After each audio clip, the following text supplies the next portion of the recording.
everyone, we are back in Whitby in North Yorkshire. We're going to attempt to walk all the way down to Scarborough on the Scarborough and Whitby line. We're trying to do it during a yellow weather warning of wind and rain, so we'll see what we do. We'll do our best. But in this particular episode, this first episode, we're going to walk all the way down to Robin Hood's Bay.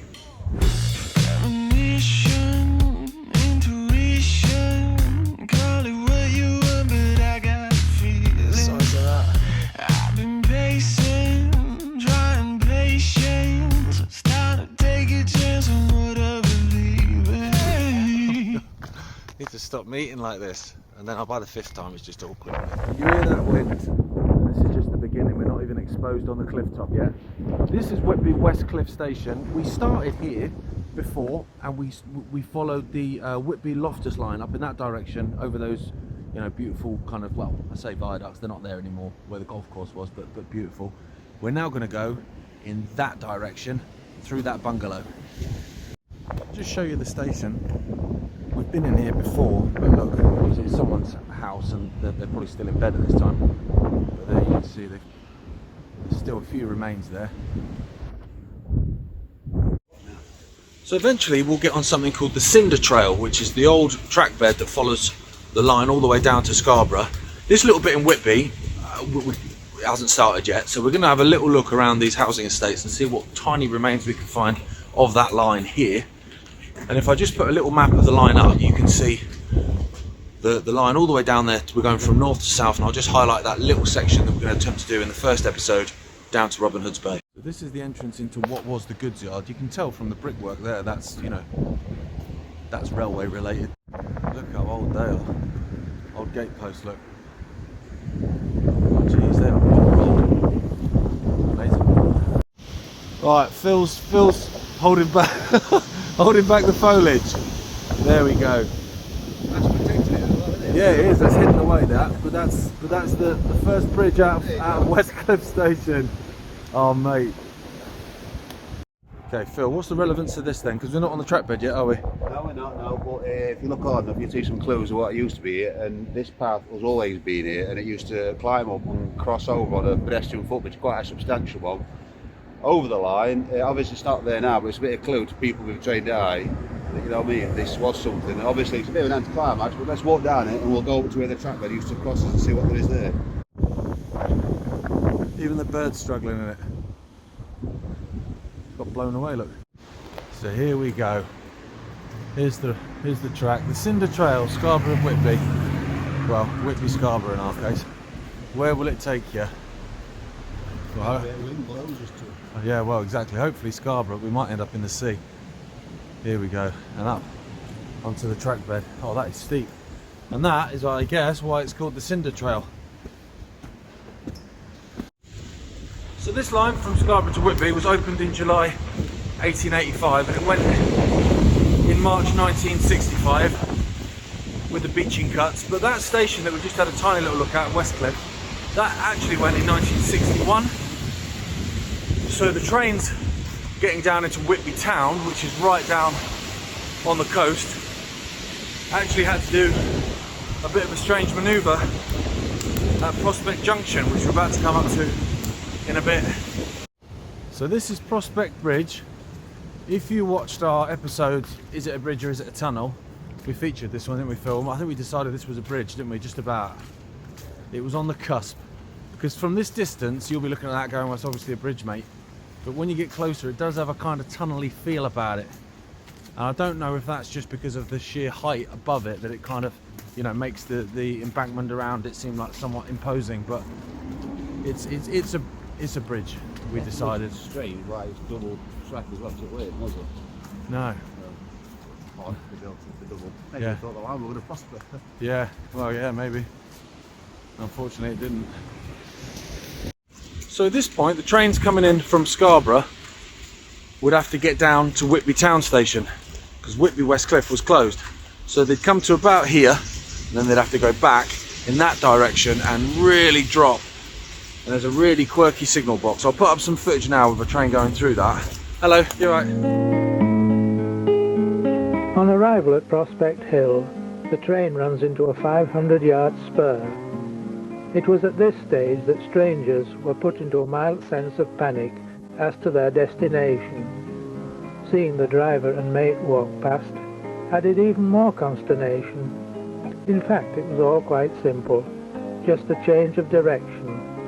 A similar move would take place in Scarborough.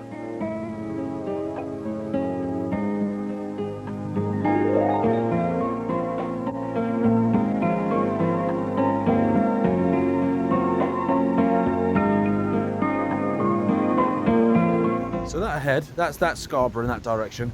So a train would come up here and then it would stop and it would have to go back down that drop there, and down there was a signal box that was on legs that actually spanned the line. So I sent the drone up and it blew away and I had to basically fight to get it back. So I've got, it's not happening. So when we get to Larpool Viaduct, which is an incredible structure, I'm going to put on some drone footage of when we were here before in the summer. So if you're looking at that thinking, oh, that's nice and it's brightened up, it hasn't brightened up. That's old footage. So that line is lowering now, and you see this, so there's a wall down here, but that's the base of the other side of the signal box. And if you take a look at that, and I'll put a photo on or some footage on of what that signal box was like, the trains actually went underneath it. It was stood on legs basically. It appears to have got up and run off. There's more old infrastructure there. I think when the DMUs came up here, the reversal was a lot easier then because they didn't have to run the steam engine round. I think they put some little steps up for the driver used to draw up at the side because the crew had to change ends, didn't they? Yeah. And they provided a couple of sets of stairs so the driver and his guard would come down the stairs, walk down to the other side and drive it back down there.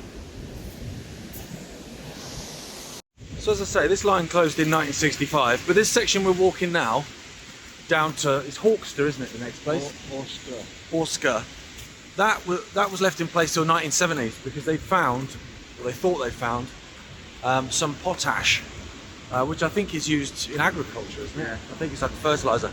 But they thought they'd found some of that, so they kept the track there just in case they were going to open this factory, potash mine or whatever. But it never happened in the end, so then this bit went in the 70s. That other line is just getting lower and lower. It's just disappearing now. And we're about to come to an incredible structure called Larpool Viaduct. Oh, there's a couple of sleepers there as well, look. Just discarded for, 45 years. I'm going to apologise in advance for what it's going to sound like when we step onto Larpool Viaduct, because I'm guessing it's going to be brutal. Because it's brutal here and we've got sort of tree coverage. Hey, can you hear that? Well, mind you, you can see that, to be fair. The rain's really started now as well. So we're about to come onto Larpool Viaduct, where I think it's just going to become inaudible.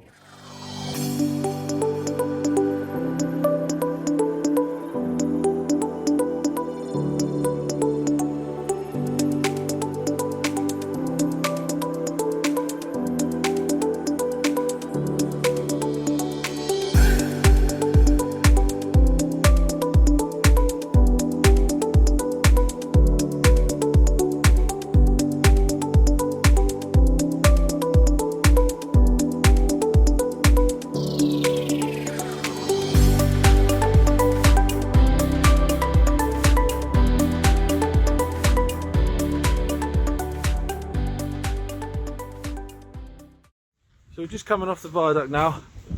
Phil's just saying we've just seen a lad walking that way on the school walk. What a way to walk to school across that viaduct. My school run didn't look like that, I tell you. But what we're going to do now, we're going to press on to Hawkster. Hawkser. It wouldn't be me if I wasn't pronouncing stuff wrong. But it's quite a climb, so we're going to get to that. As I say, this line opened in 1885, and they were trying to open it from the 1860s. Different companies were trying to do stuff, they weren't getting parliamentary approval, and then they ran out of money, and there was loads of different reasons why this line wasn't opened. And in the end, when it did get parliamentary approval to open in 1885, it was at the third attempt. The first two times it said no. It's not letting up, is it, Phil? Yeah. It's not letting up. I'm not sure how far we are outside Hawkser now, I don't think we're that far. This is a... Stainsacre, we're at Stainsacre. Is that what this place is called? Stainsacre? Little hamlet, yeah. Little hamlet of Stainsacre then. This is called the Cinder Trail, and it is a cycle trail and a walking trail for like 25 miles, I think. The reason it's called Cinder Trail is if you have a look at what the actual floor is made of, that would be why. So they've used that to line it, and that's why it's given its name. And you can look out there towards the sea. You can see it. Yeah, well, you can't see the sea. We've got another structure. There you go. Oh, I thought those trees there might provide some shelter, but they didn't. You see the rain coming across. Look at that. When the rain goes sideways, you know you're in trouble. If you look back, you don't realise why you're doing it, really. But that's quite a climb. And here we go. There's the road going across. Oh, a bit of shelter. And again, it's climbing, still climbing up, isn't it? You see, this was a single track line, this one, and then it had like kind of passing loops at pretty much all the stations, I believe, because it was busy. I watched a little video last night with Phil and Phil's dad about this line, and they were saying that in the summer, on a summer Saturday, there'd be 208 trains coming out of Scarborough. Which is crazy, isn't it? Imagine that, 208 trains, full of people all going on holiday. But yeah, like I said earlier, probably not on a day like today. But you know, it is coming up towards the end of October, isn't it? So it's to be expected, really. Maybe we'll come back next summer, eh? Yeah. And do it again when it's sunny. Just come on top of that bridge just to get that shot of that gradient down towards sort of, well, Larpool, I guess. There you go, look. I do love these. Proper chunky bit of rock that. That side's new by the look of it, that brickwork's been replaced. Oh mate, this would normally be a stunning view looking out towards the North Sea, but it is not to be. Oh, there you go, just make out Whitby, there you go, Whitby Abbey, just in the sort of mist there. Okay, so we've climbed up, we're not far out of Hawkser now. This line was the Scarborough and Whitby Railway, then it became the North Eastern Railway, then it became the London North Eastern Railway. I'm pretty sure I can see a carriage, which has got me excited, but a lot of these stations on this line, they all had camping carriages, particularly in the 1930s when people would come and stay. And I think this one, if I'm right, you can stay in now, I think. God knows what it costs, man. Here we go, you just make out the carriage, and there's the station there. So your dad said it looked like Kettleness Station. I think it does look just like that on the kind of northern line out of Whitby up towards Staithes. Carriage on the left. Oh yeah, there's more carriages. I think that's where the bikes are being kept in that one. Used to go a bike right on the left. Oh right, oh okay. I can see the platform as well. Oh, there's lots remaining here then. That's great. There's private land, so you just come off the track bed. There's the track bed through there. You just make out the platform. I am really sorry about the wind. I mean, we could have knocked it on the head, but never say never, so we're just going to persevere and go for it. That's a slightly more modern carriage, that one. Oh, mate. Oh, I just stood in a massive puddle. There you go, look. North Eastern Railway. It's got an old sign there, which is a nice touch. Oh, mate. I might just put some music over this, so you don't have to hear the wind.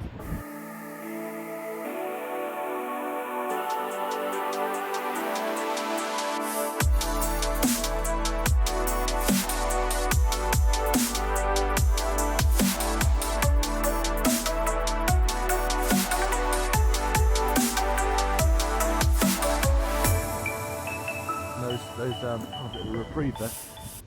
That's a private house. I ain't going to film there because that's someone's gaff. And actually, you're not actually that far away from the front of the house, are you? See them having their breakfast. There you go, put a little clock in there. Beautiful. So that's Hawkser Station, and the line track, remained here till the 1970s. It's like I said earlier, for that potash thing. I'm pretending I know about potash. I'm pretty sure it's to do with fertiliser, I think. Correct me if I'm wrong. Okay, so we're going to press on now. Across. I think it used to be a bridge coming up, but it's not there anymore. So coming up to the road now, you can see the line going up. It didn't used to do that. It used to go underneath the road, but it's a brand new expanded road now, so obviously that's all gone. And when you get to the other side, because we're at a bit of a high point, you were saying, Phil, a bit of a summit beyond, which might be why it's so horrible and windy, but when you get the other side, we're going to start to drop down into Robin Hood's Bay, and ever the optimist, I'm hoping that we might get a little bit more shelter down that way.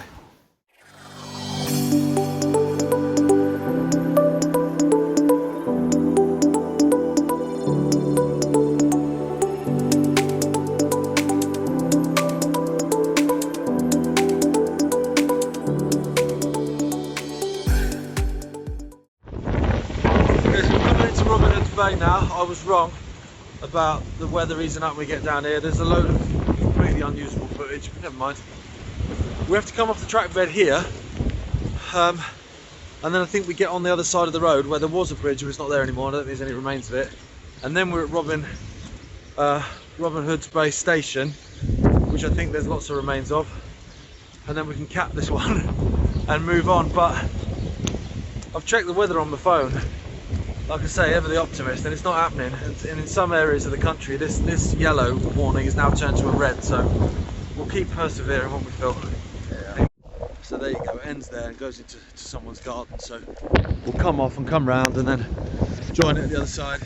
Okay, so the line came across here on a bridge. This road looks like it was probably widened in recent times, and up here we should be getting to the station buildings. Don't envy these lads working here either. This wall's obviously new, but you can see there, look, there's a gate post. That's an original gate post, so I guess this was station access then. Back then, the lines came over here through where those trees are, and I'm hoping there's some station buildings down here.